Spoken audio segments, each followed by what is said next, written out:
program will start in just a few minutes. We're doing a live stream, so we want people to join in. If you're listening on your radio in the Fargo-Moorhead area, you're about to hear a Mexican crossing lines.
Hey everyone, welcome to Mexican Crossing Lines with your hosts Cindy Gomez-Schempp and Duke Gomez-Schempp. You're listening to 88.1 FM KPPPLP Fargo-Moorhead, where we are adding local color to your airwaves. Tonight, I'm going to focus on a movement, a mostly white, privileged, progressive movement called the Sunrise Movement. And the reason I'm going to focus on that tonight is because of a video that was shared with me. It came to me via a colleague over at Red State Talk Radio. Her name is Tori Maras Lindemann. She has a great show called Tori Says. Maybe you've heard it. I've been on it. I've been on her show. We've collaborated on projects which include investigating human smuggling and trafficking of children in the caravans. So I was very interested in this video that was shared with me by Tori that comes from a woman calling herself Millennial Millie. I had never heard of her. Had you ever heard of her? Nope.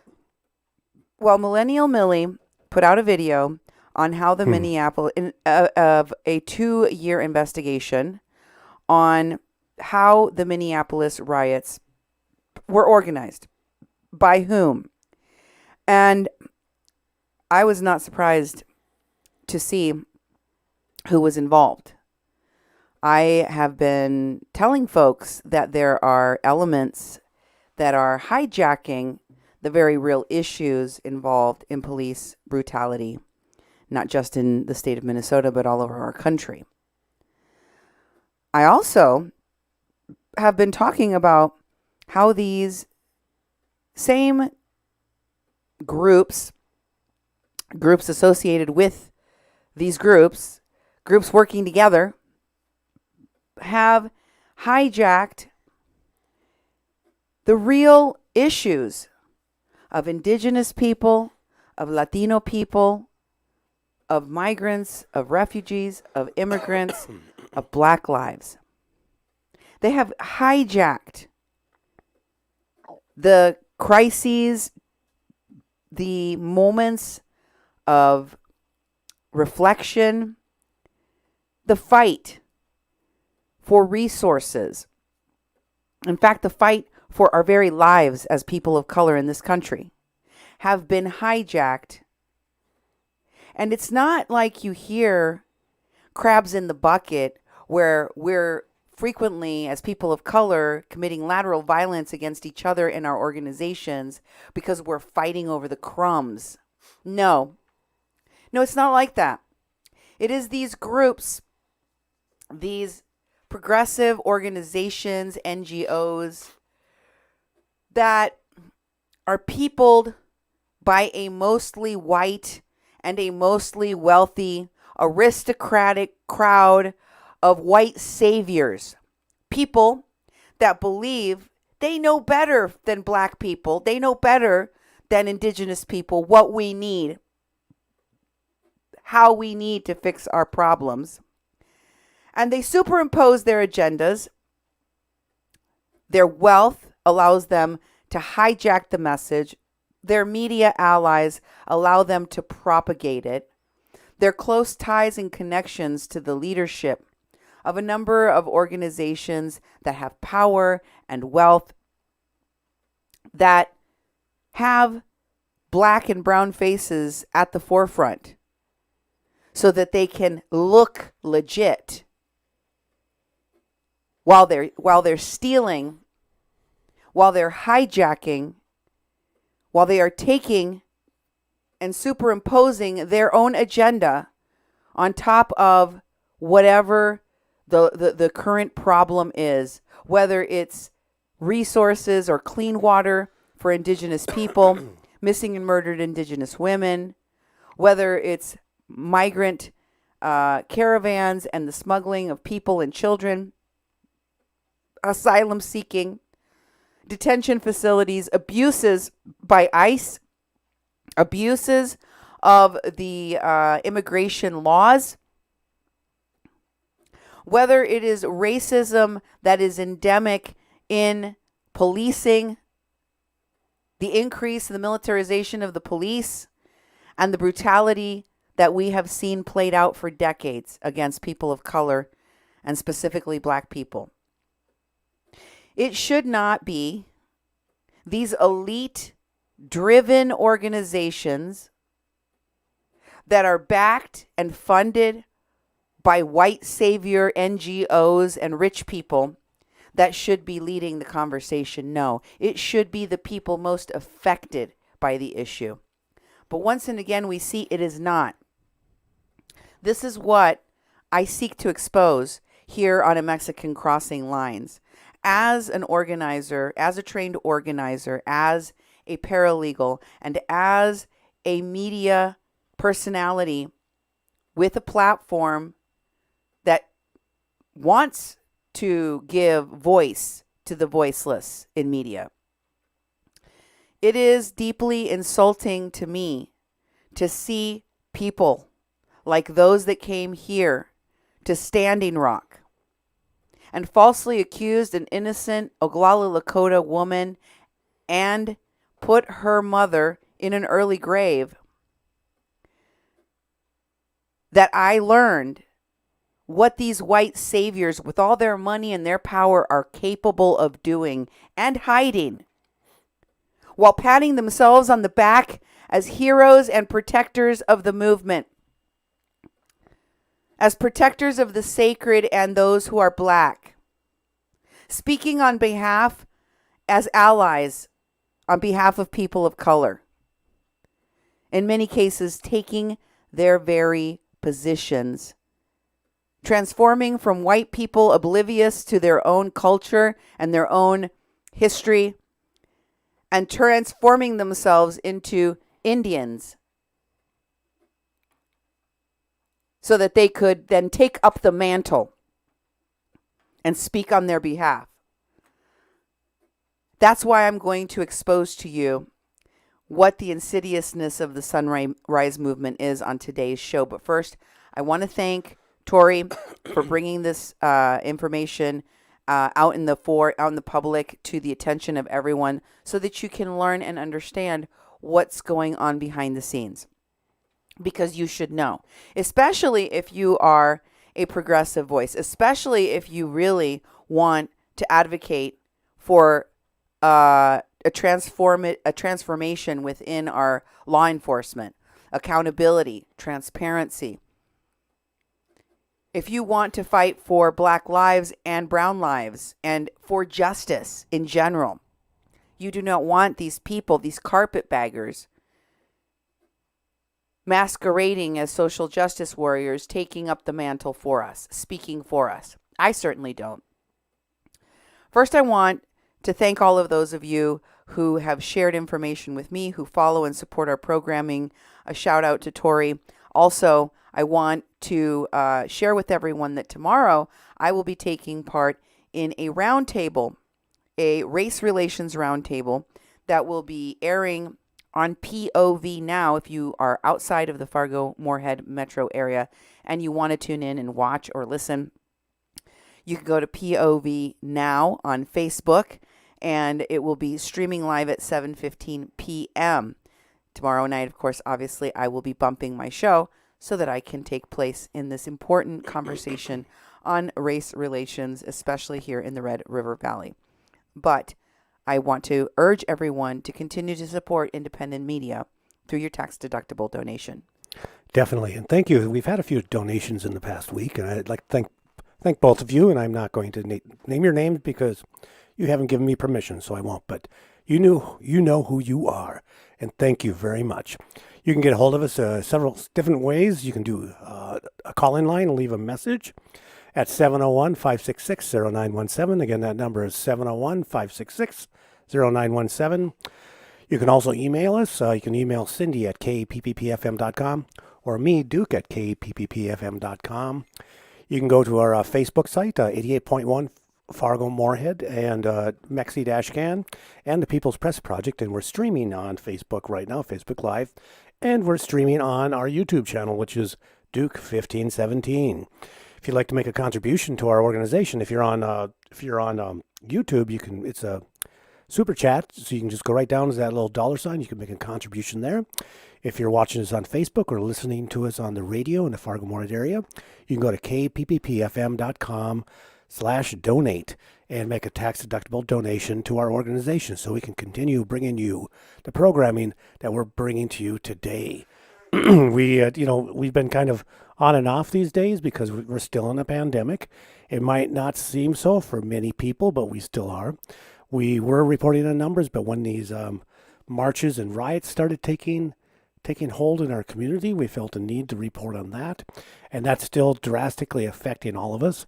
So we're taking our time to do some research and connections and making connections of what's going on behind the scenes. One reason Cindy is going to be on the POV roundtable is because she's done so much research on Antifa. If you can go to kpppfm.com and look at our archive programming, and you'll find us have been doing shows about Antifa since Standing Rock, and it's people have been trying to expose Antifa lately. A lot of people don't have the history of Antifa. As I mentioned on one of our previous shows, my understanding and my experience with Antifa came from the Anti-Racist Action, a group of young people that were involved in that in Fargo-Moorhead, and before that they came from the skinheads, and there's still talks. There's a Chicago Tribune article that talks about the good skinheads and the bad skinheads. It's like the neo-Nazi skinheads and the not neo-Nazi skinheads, and it's very confusing because I believe they're one and the same, and they have the same roots. They're just trying to shape things up in a different way. That's actually just not truth. But we've done shows on that, and we go back and look at them. Also, you just go on YouTube. YouTube, we have a playlist for Mexican Crossing Lines, and that has all of our shows on there, and we have a few other playlists you can watch too, the coronavirus radio playlist. And we will be reporting more coronavirus numbers because some things are kind of some fuzzy math going on. I mean, there's testing that's gone up, testing that's went down, all these mobilizations of people, forgetting about the social distancing, and we're starting to see the rise in cases. But also, if testing goes up, there's going to be a rise in cases too. But I think people have forgotten that we're in a pandemic because there's been riots and protests and people going to rallies in their communities, not wearing masks and forgetting about the social distancing. The states are opening up into phase 2 and phase 3. It's very, very confusing. So we'll be reporting on that in subsequent shows. But tonight, enjoy this one. Now, Duke, you might have remembered the moment when you watched all these organizers, black organizers, with Mayor Mahoney holding a press conference here in Fargo with the group Fargo, One Fargo. And you said, I've never seen these people before. Where did they come from? Yeah. Well, I mean, because we've had people talking about these same issues.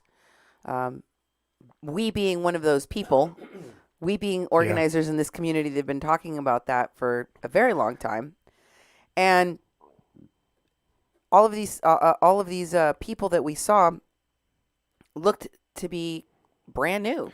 Yeah, People that we hadn't seen before. And I kind of take issue with what is a community organizer, because I've had formal training. Cindy has had formal training. We went to organizing school. I was trained by community organizers out of the Alinsky movement for many, many years in the 1990s. Beyond, went to training continually. You didn't get the title community organizer unless you actually had some credentials with organizations doing community organizing. When I saw on the news that there was these community organizers organizing this peaceful demonstration for Friday, I thought, where did these new community organizers come? And who are they? You know, which organization are they connected to? A brand new organization that suddenly has community organizers? It creates suspicion for me, because unless people just forgot about, the real true meaning, that maybe people can just start calling themselves doctors and teachers without any training. Oh, I'm a doctor.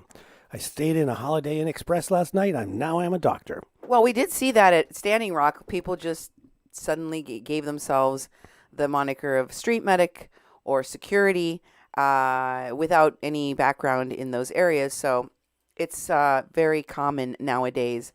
But the thing about it that really troubled me is that when you start looking, for example, at today's press conference, where they were talking about who was involved in the organizing and the planning of the protest that took place here, they mention a guy by the name of Jamal.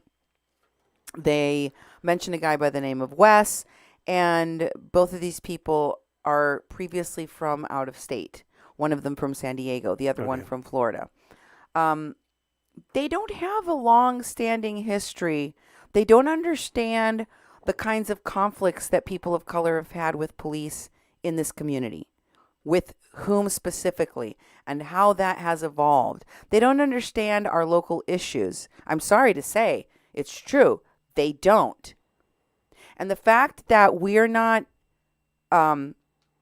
thinking about that when we are planning what we do in our communities, that we would allow outsiders to come in and basically dismantle our institutions, or, fundamentally change how we police our communities, how we hold accountable people in our communities. It seems disjointed. It seems wrong. On the same level that learning that the Minneapolis riots and protests were planned. They did have people that organized them, that fundraised for them, that planned bail funds for them, that planned, some of the mayhem that you saw is disturbing. Is disturbing because when you are an American, or anyone in the planet that's been watching what's taking place here in the United States, you believe that everything you're seeing, including the burning buildings, including the hysteria, including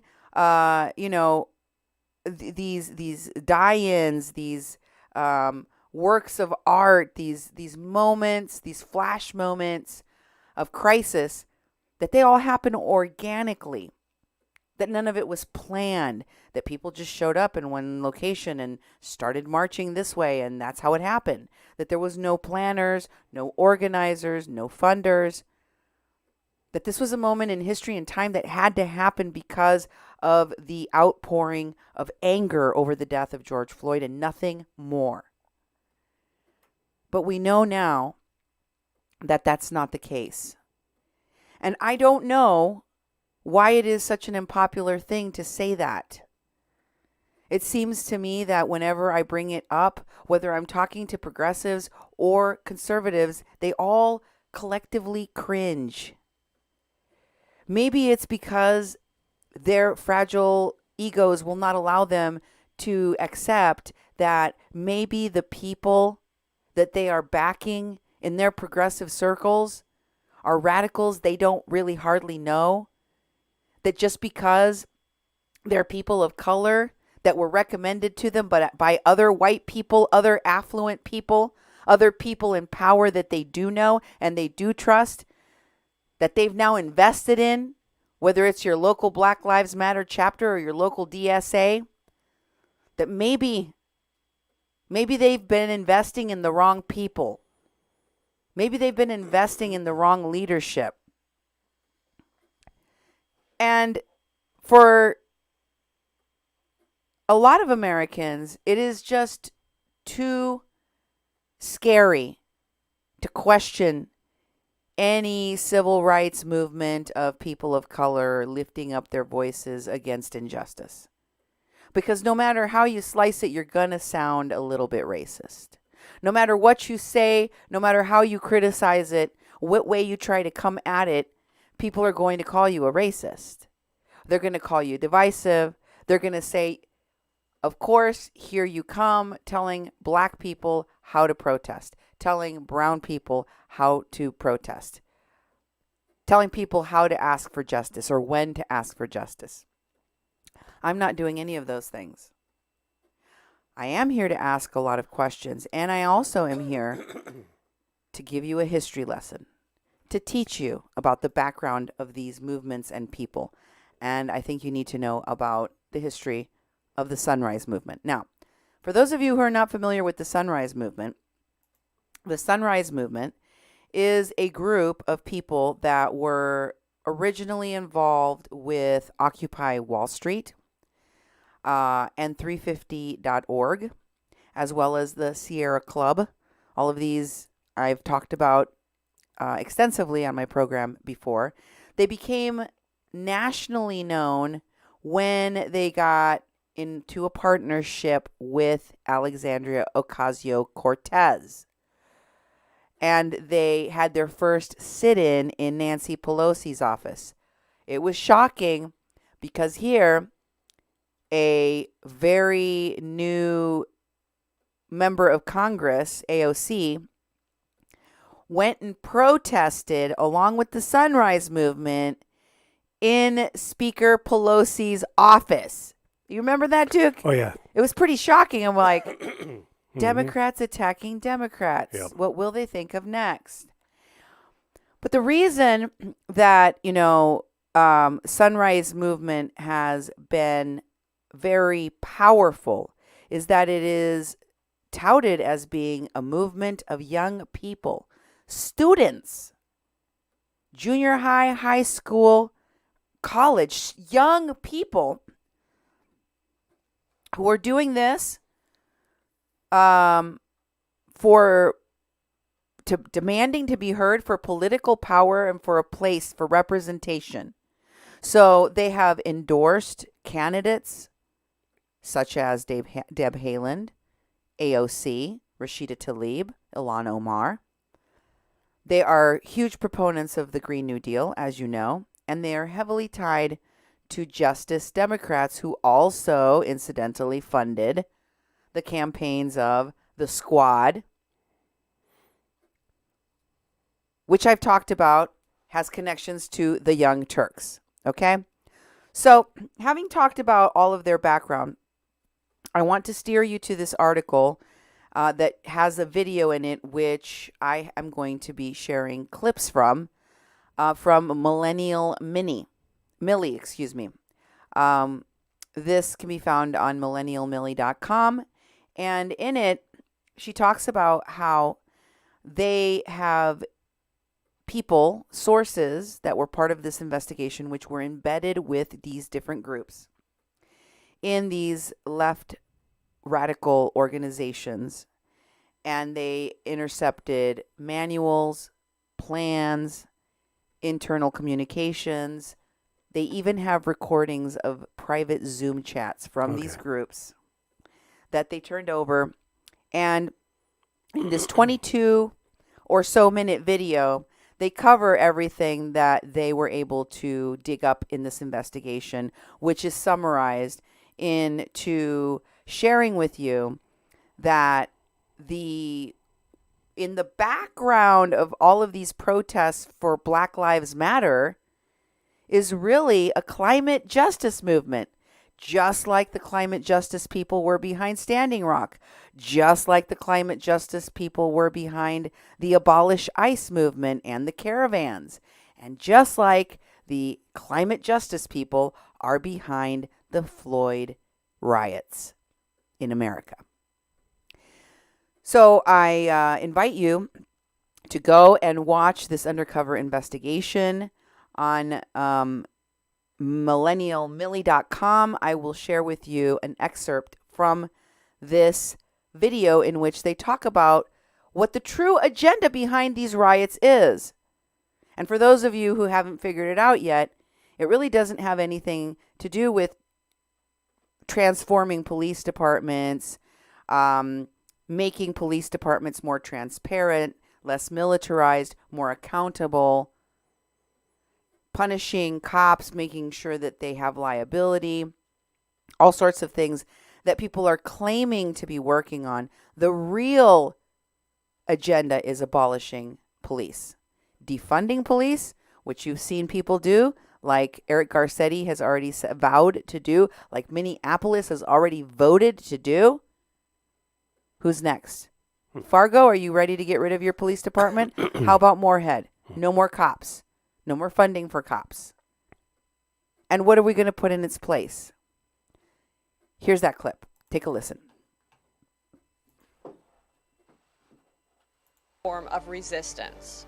What we are seeing is not just chaos. We're actually seeing resistance and organizing.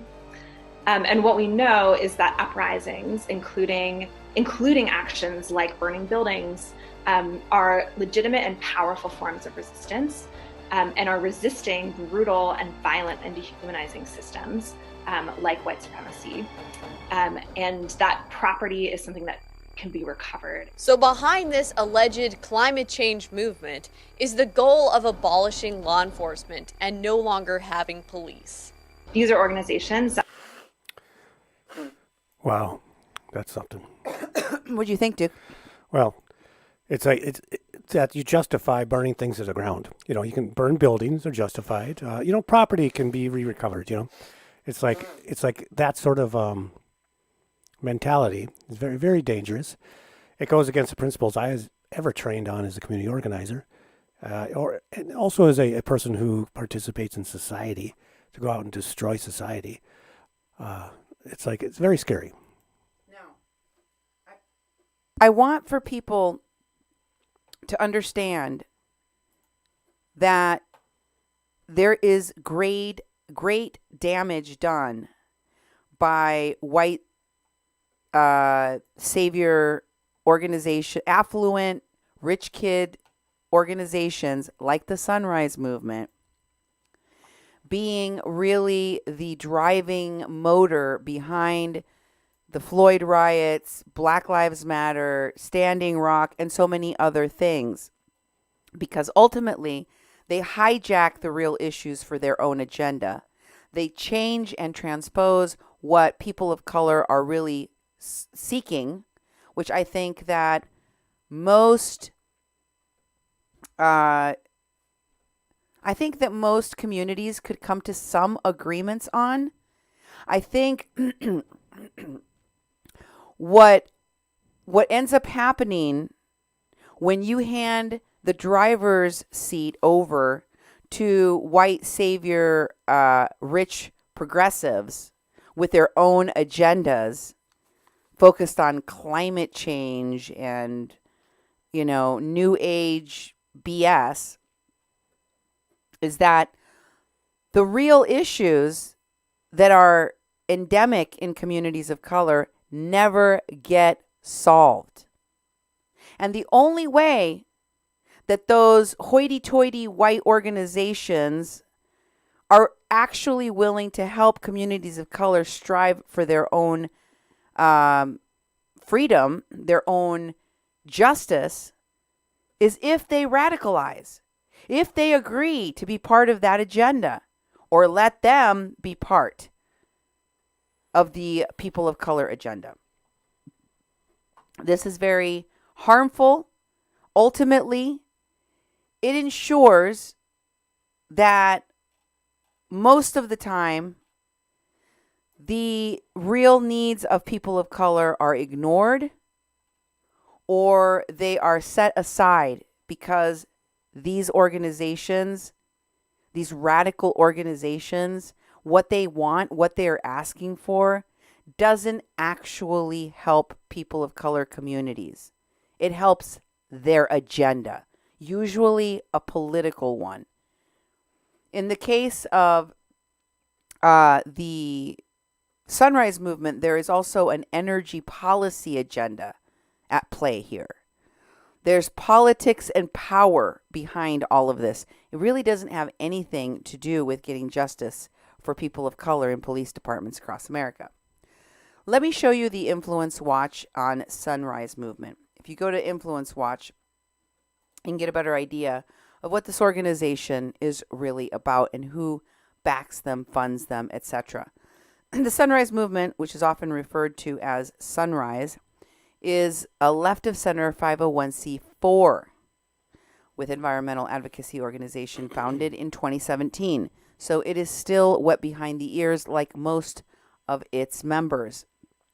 The group endorses liberal and far-left Democratic Party candidates, socialist candidates is what it should say, for public office, and organizes alongside other activist organizations to support expansive and radical environmentalist legislation in terms of a Green New Deal. Sunrise Movement is the 501c4 advocacy counterpart to the 501c3 nonprofit Sunrise Movement Educational Fund, legally named U.S. Climate Plan. The U.S. Climate Plan, Inc. So it's a 501c4, which means it's political and it can hide its money, right? Pretty much. Isn't that what 501c4s are known for? Well, yeah, they're political organizations. It's not tax deductible money, but it's pretty common for these. They're activist organizations. They do legislative work. They do elections. They have to get a few more things in to be able to actually run candidates, like a PAC and those sorts of things. But it's very common for these types of organizations to also have an educational organization that's a nonprofit, and it's a great way for them to take money from the educational organization and subsidize the work of the political organization and revolve the money around and around. And nonprofits don't have a lot of scrutiny with the money. You fill out a form 990 every year, but it's not like a long form tax form. So there's many ways that they can really shelter their money and hide their money, for sure. Well, one of the things that I found interesting about these individuals is that when I looked up the founders of this organization, you'll see here that the founders, many of the co-founders and organizers who started the Sunrise Movement, previously had worked with other left-wing environmental organizations, which include 350.org, which we saw at Standing Rock. Oh, yeah. And Evan Weber, one of the Sunrise Movement's co-founders, was a political activist with Occupy Wall Street. Okay. So, of course, as you know, Occupy Wall Street had as one of its leading architects, and this whole decentralized, we have no leadership movement, which Antifa seems to have borrowed a page from. And I went and I looked at Evan Weber's Facebook page and did a search on the Facebook page to see if he has any post in which he is linked to one of the architects of Occupy Wall Street, Winnie Wong, which we've investigated a number of times on our show, and talked about working very closely with Bernie Sanders' campaign, but also having been one of the leading architects in Occupy Wall Street. and of course being very heavily invested in what happened at Standing Rock and beyond, to include, up until recently, the caravans. And lo and behold, Evan Weber is tagged in 2 different posts with Winnie Wong. So the connections are definitely there.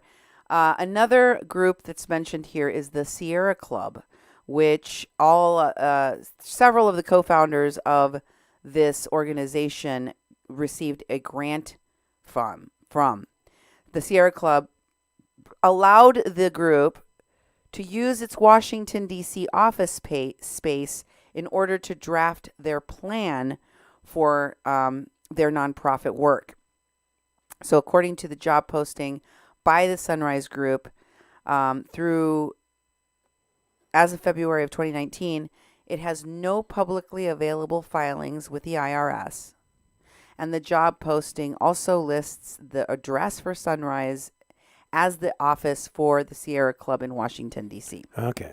Yeah. So they're definitely closely connected, and they definitely work very close to each other. Again, the leadership of the Sierra Club and 350.org, along with Working Families Party, are all very closely involved in the leadership, if not in the founding of this organization.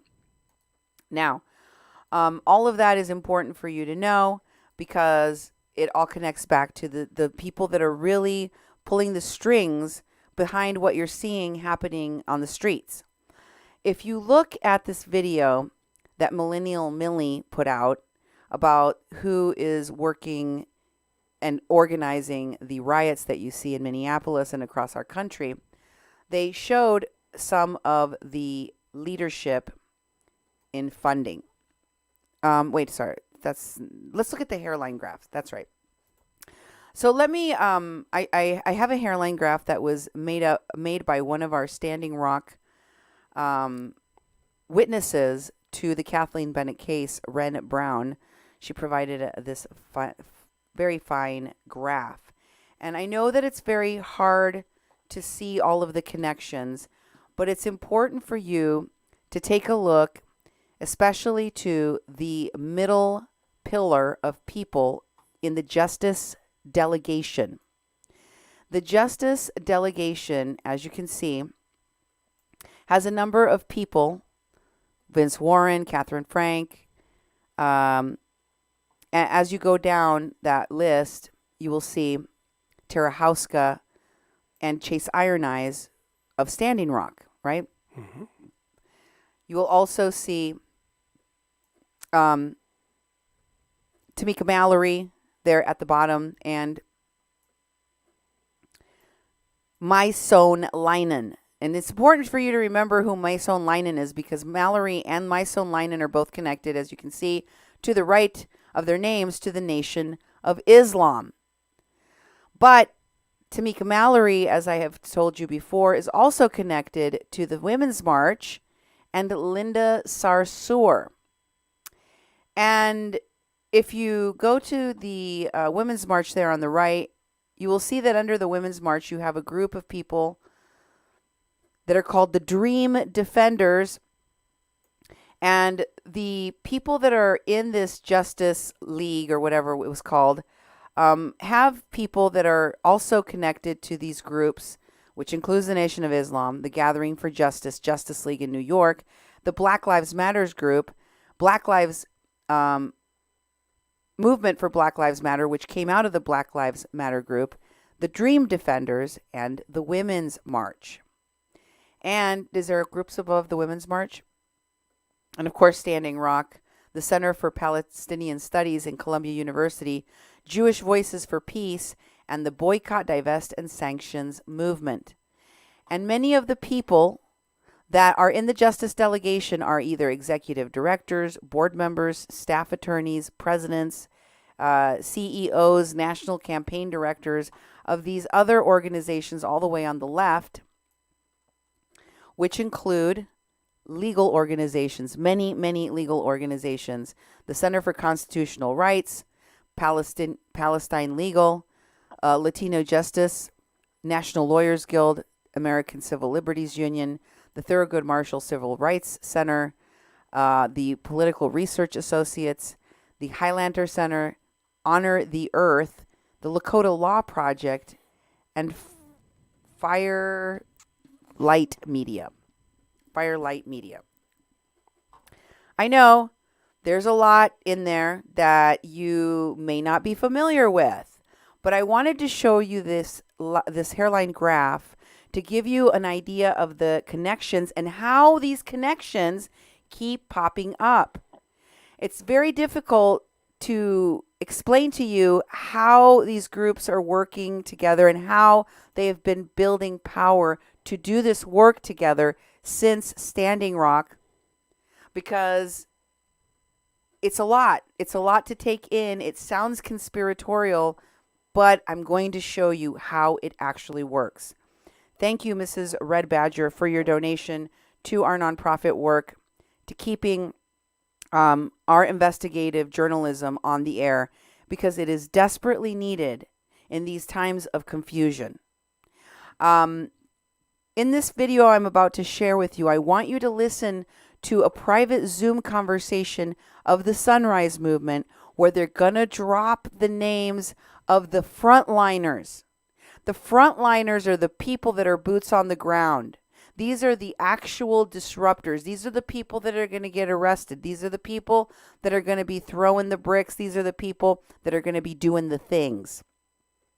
And the Sunrise Movement tells everyone who those people on the ground are. Listen carefully, especially to the last one. Here goes. Here you go as well. Gabby's going to redrop in the chat the 4 groups that are on the front lines of this fight.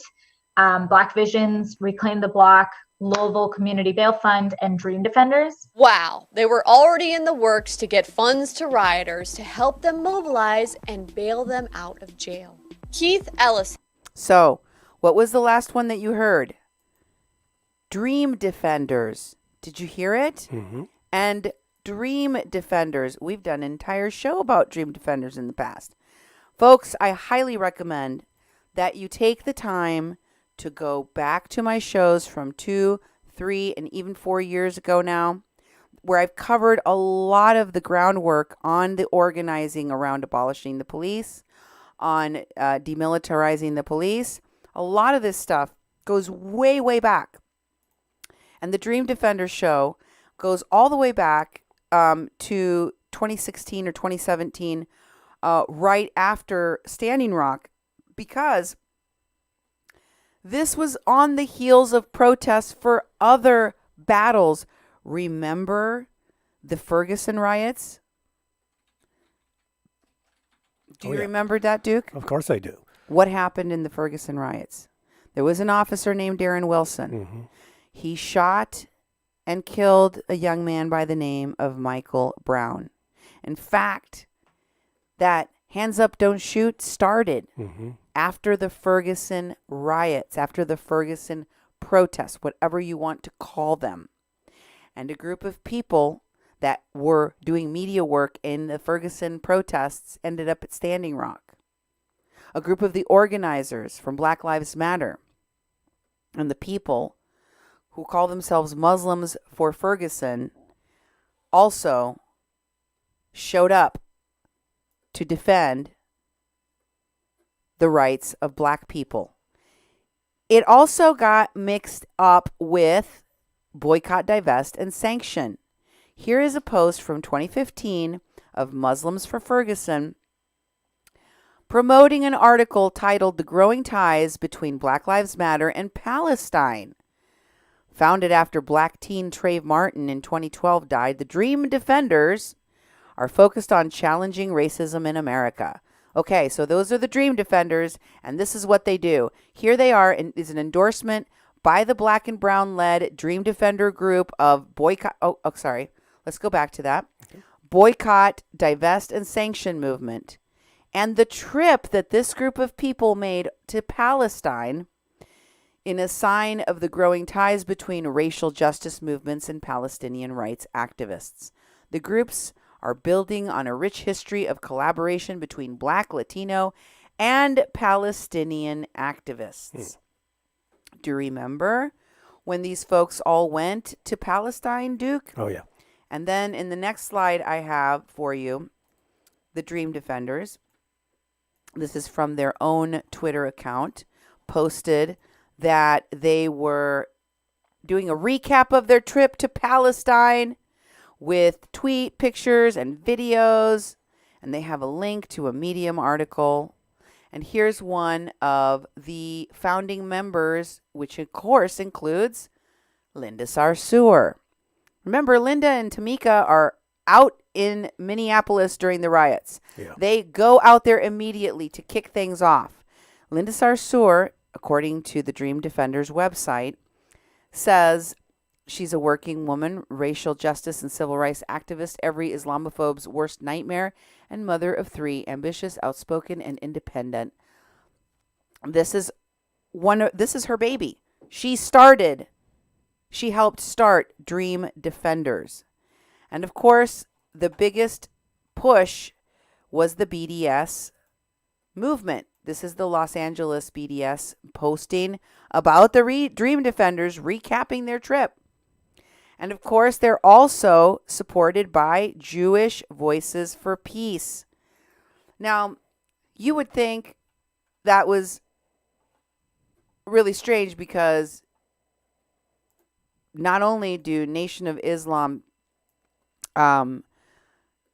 apologists for Farrakhan voice anti-Semitic views, they also support the BDS movement, which is anti-Semitic in and of itself. BDS also posted up the trip in solidarity to Nazareth. Solidarity demonstration in Nazareth, Ferguson to Palestine. Beautiful solidarity. And of course, we know that in the video that Millie posted, they showed previous participants of these trainings. The trainings that ignited the riots in Minneapolis and throughout the country and now the world. And of course, we see here 350, which I forgot to circle, the Sunrise Movements. There's Working Families, but look, there's the Dream Defenders in red. And guess who else is in there? Cosecha. Movimiento Cosecha. The same group that we saw involved in the caravans. Right? Mm-hmm. We see the same groups over and over and over participating in the training, in the uprising, whatever you want to call it. And just as a refresher, I will remind you, it was featured in The Intercept, that AOC protested together with the Sunrise Movement. This is a radical group of very young people who seem to be doing this all on their own. But right from the get-go, they partnered up with AOC to go and do this in Nancy Pelosi's office. Take a look. Should Leader Pelosi become the next Speaker of the House, we need to tell her that we've got her back in showing and pursuing the most progressive energy agenda that this country has ever seen. That's right. Can you respond to the Democratic Party's, the DNC's, reversal on fossil fuel donations? You know, I think in order for us to move forward, and what Americans are asking, not just of the Democratic Party, but for all members of government, Republican, Democratic, Independent, everyone agrees that we need to get big money out of politics, and that the way future is to figure out a way where we can govern without special interests getting in the way between us and our communities.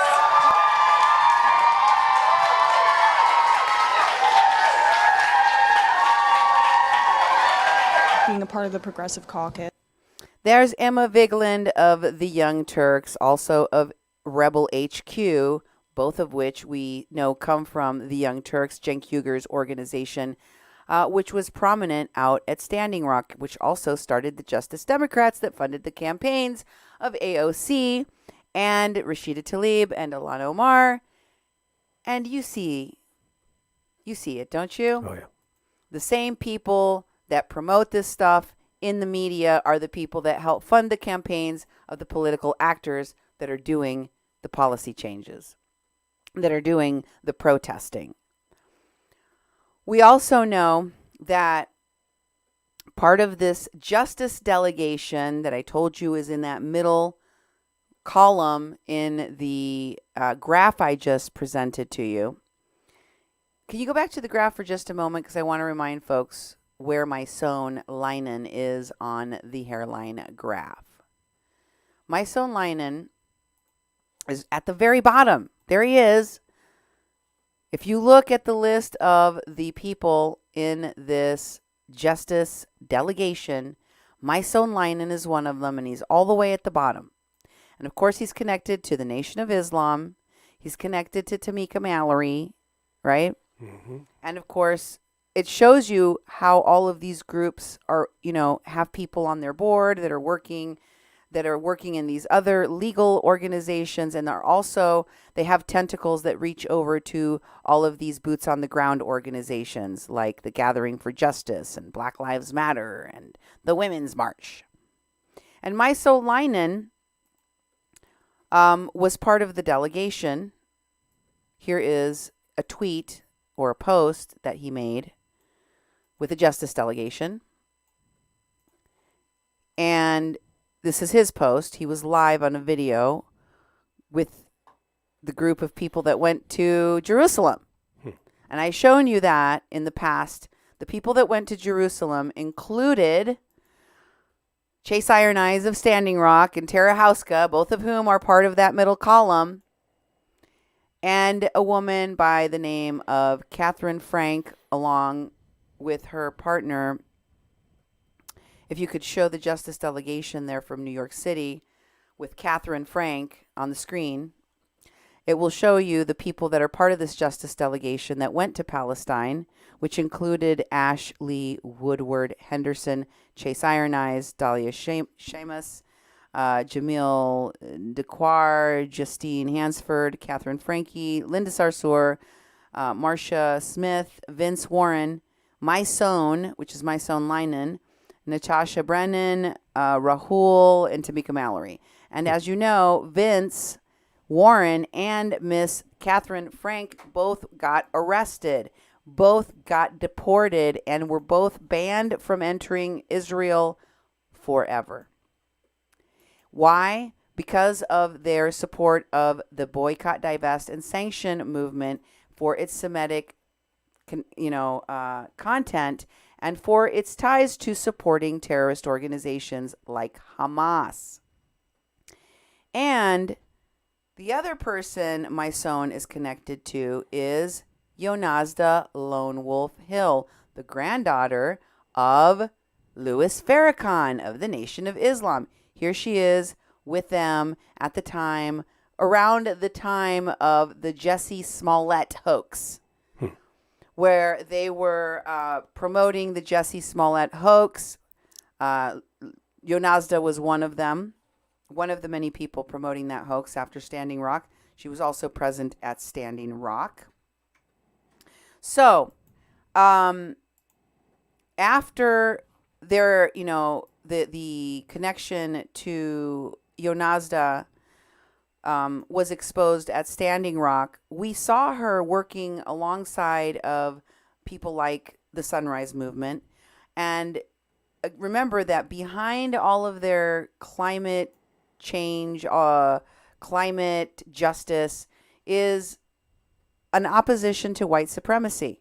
Here in their tweet, they posted about George Floyd and Breonna Taylor and Ahmaud Arbery, and they say that the justice movement, the climate justice movement, has to oppose white supremacy. That's really what is behind Black Lives Matter and all of these other groups. And let me share with you that, as a reminder, that Yonazda was out there in Georgia. That's the wrong one. Oh, sorry. That is, there's a post of a picture of her protesting out at the site of Ahmaud Arbery's death, along with a bunch of her cohorts. That was the same post as the Muslims for Ferguson one. Okay. So it's the Yonazda Chase post. I think you might have put this one in twice on accident. Oh. Yeah, you put it in twice on accident. That's fine. All right. But I do want to remind folks that Chase Iron Eyes, who went to the Palestinian delegation thing, posted Yonazda being at the location of Ahmaud Arbery's death. Remember when I showed you that she was out there marching? I'm sorry, I don't have the photo of her, but she was marching down the street where he was killed with a bunch of people, black people, bringing the hashtag of Black Lives Matter and saying that they were going to bring justice for this group of people. She's also, they are also part of the Justice League in New York City. I showed you this photo from the Justice League, which includes Mysone, Linda Sarsour, Tamika Mallory. These are the people, Carmen Perez. These are the people, again and again, that we see linked back to the Sunrise Movement, but also to Code Pink, to, the Women's March. And let's not forget that when the protests kicked off in Minneapolis, Mysone Linen was on the ground right away. Mysone was protesting outside of Officer Derek Chauvin's house, along with Tamika Mallory. Remember when Sean King posted the live stream of Mysone saying that they were going to show up at the officers' homes if they lynch people in the streets?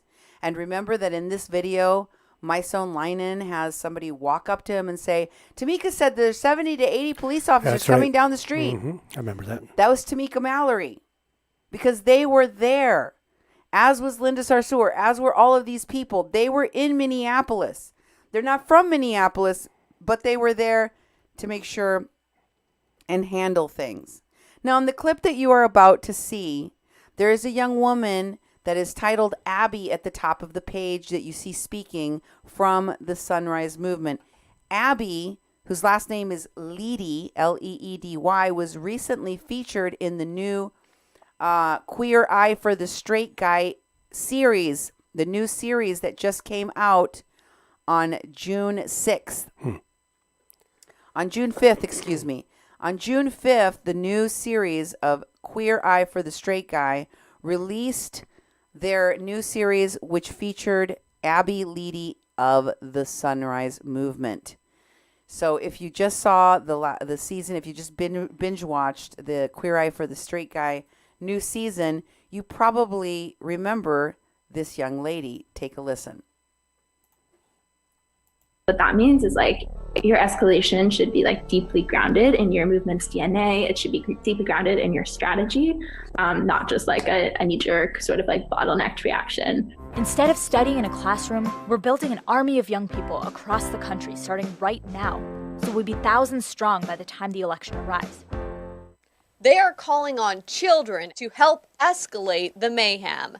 These escalations, these actions can be really, really dangerous for a lot of folks.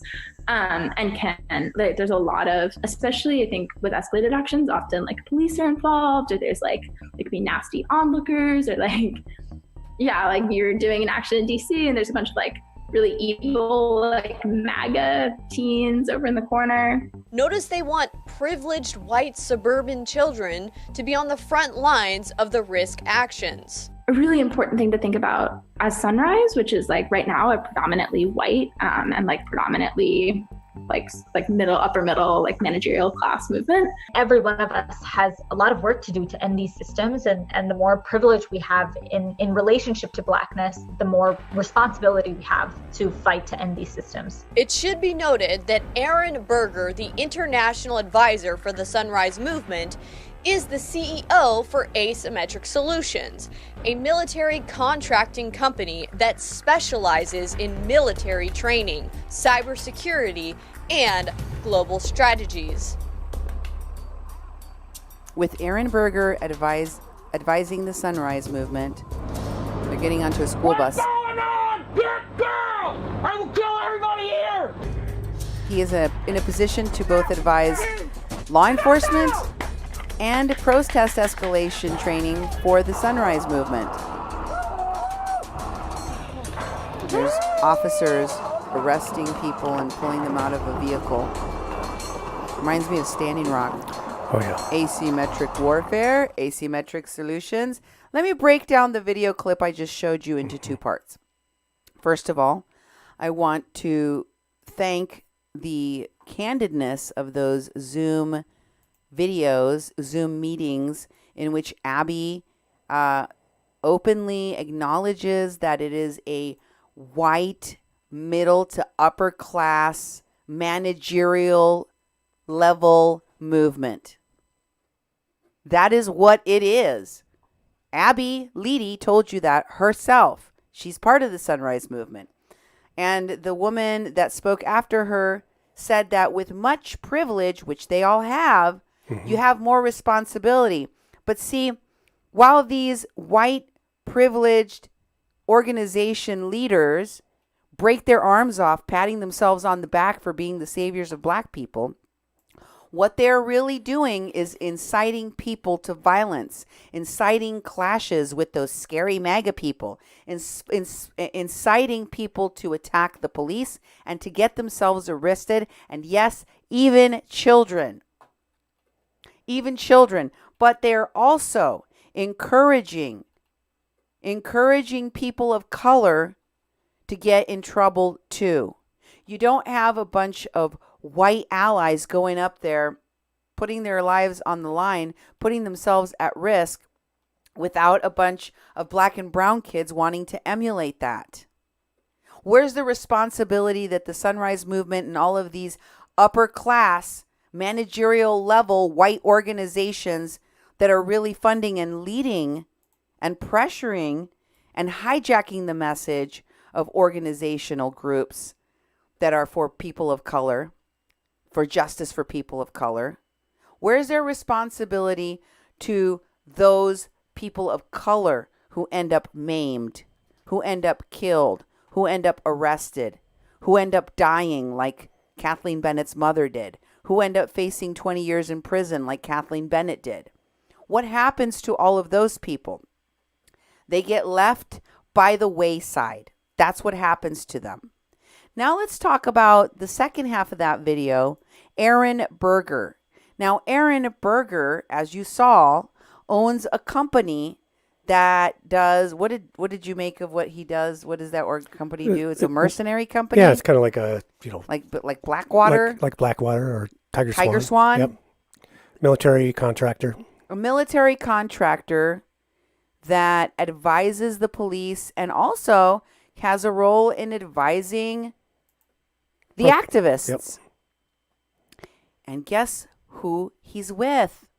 Everyone, take a look at the rainycenter.org page for his bio. Let's take a look at Aaron Berger's bio. Oh, sorry. First of all, I should tell you, he's with the Nexus leadership team. From the Millie video, you see they're taking a page here from what says our leadership team at the top, but this all comes from the Nexus organization that I have been exposing on my show for years now. And there's his name, Aaron Berger, Nexus Working Group, Co-Chair for Energy Innovations and Environment. He is a research scientist, according to this, specializing in pattern recognition. Now, if his bio is anything like Christina Hollenbeck's bio or Marianne Thompson-Frank's bio or any other person connected to Nexus, it is heavily padded and much exaggerated. Okay? I'm just going to say that right out of the bag, right out of the box, because I have found instances in the bios of other people connected to Nexus, which we saw at Standing Rock, like Kingpin criminal mastermind Christina Hollenbeck. Yep. That made stuff up out of whole cloth. Like, she produced a video, a music video with this rapper in, what was his name? I can't even remember his name. He didn't know who she was. But we somebody from Standing Rock in the research group of the witnesses contacted one of the rapper and said, "Hey, did you do a video for Black people and justice with this woman named Christina Hollenbeck? Here's her bio where she says she did it with you." And he was like, "Nope, never heard of her." So I say, you got to question what these people are and who these people say they are, because many times they just make it up. But here's his bio, and it says, Aaron Berger is a research scientist specializing in pattern recognition, domestic and foreign current events, and technology trends. A core belief of his is that there's always a solution. He serves as a strategic advisor to individuals and organizations interested in finding important solutions to difficult problems. In his effort to help others see a more systemic perspective, his research methods break down problems into their foundational elements, analysis of which yields new angles and novel solutions. Well, that was a big word salad that said a whole lot of nothing. What does he do? He solves problems and he believes there's always solutions to them. But the most important thing there is at the very bottom, it says that he is in the Nexus working group on energy, innovation, and environment, and an international advisor for the Sunrise Movement. Okay? You ask yourself, was he involved in Standing Rock? Oh, hell yes. Let me show you. Here's a pipeline update dated December 4th of 2016 from the Nexus Working Group on Climate Change, Justice for Justice, and the Indigenous Issues Working Group. And there's his name tagged, Aaron Berger, and he signs the bottom of this update about how the Obama administration denied the Army Corps of Engineers the permit on December 4, when they had their big celebration with Honor the Earth. I remember that. And all of the actors and the Push Coalition and Jesse Jackson and Mark Ruffalo. And you remember that? Oh, yeah. Who signs this at the bottom? Who signs this pipeline update? Aaron Berger and Dylan Lanius. Who signs it? Who else signs it? Christina Hollenbeck. The kingpin criminal mind, Christina Hollenbeck. The very same person that helped to file false police reports against an innocent Oglala Lakota woman, putting her in jail for over 6 months. I called this woman, Christina Hollenbeck, to ask her to comment on what she had done to this family. She refused to comment. Maybe because she continues to work with Marianne Thompson Frank of Billionaire Oil Wealth and Aaron Berger. And maybe because they went from that to working with smugglers to help people seek asylum in the U.S. and are now lighting your country on fire. Yeah. Maybe that's why they refused to comment for my story. But let me tell you something that is beyond disturbing to me. Marianne Thompson Frank, one of the brown faces that they use at the forefront of their Nexus organization, is a woman who was adopted by white people, the white owners of the 7-Eleven franchises and the, is it Sunco? Or I can't remember the name of the company. That does more than half of the petroleum refining in the United States. Marianne Thompson Frank. She has tried to fill the hole of her lack of knowledge of her own culture and tradition by buying shaman and people to dress up so that she can fancy herself a high priestess an Aztec high priestess and engage in these sorts of international spiritual rituals that she holds with people from all of the different countries that she has gone to culturally appropriate from. That's Marianne Thompson Frank holding the fire.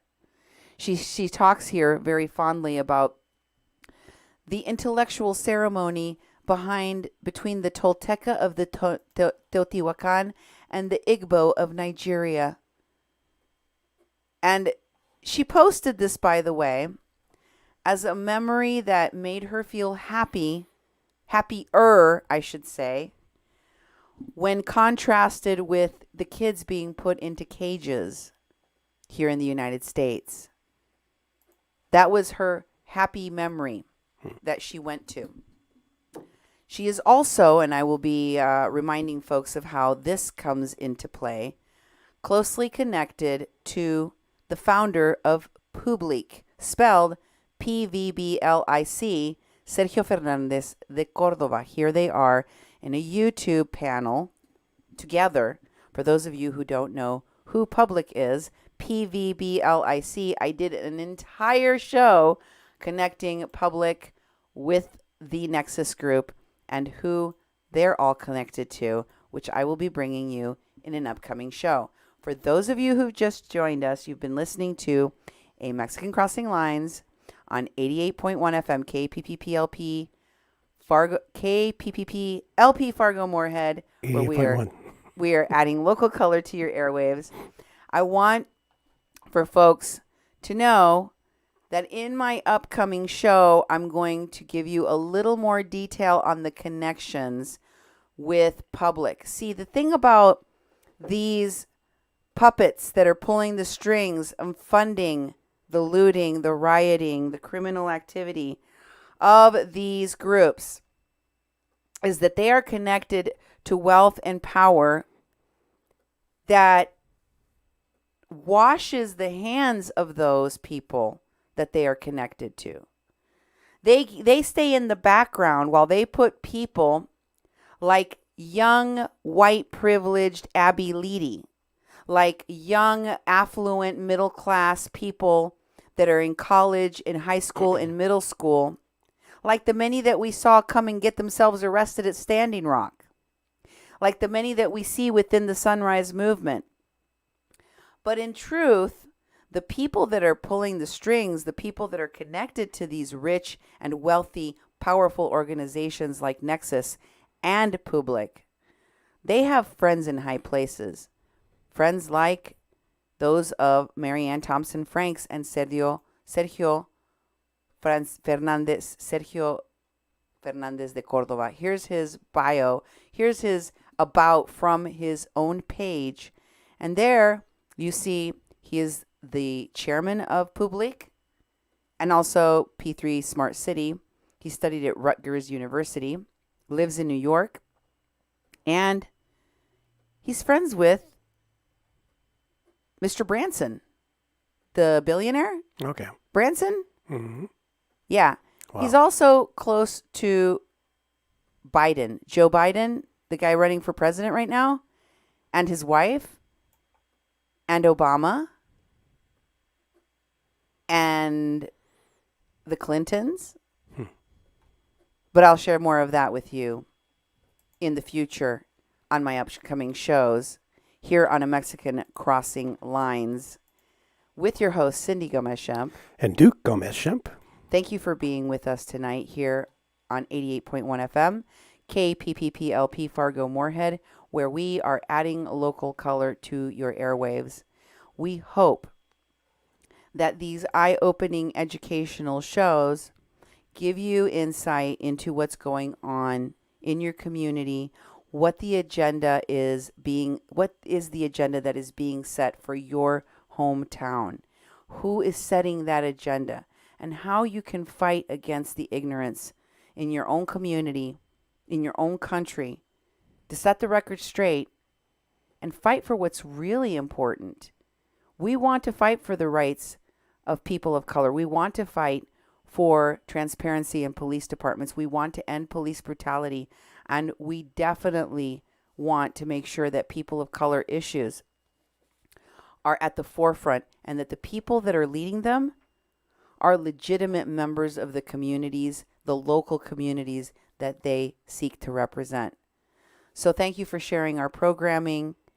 God bless you. Make sure to wash your hands. We are still in a pandemic. Stay safe and good night.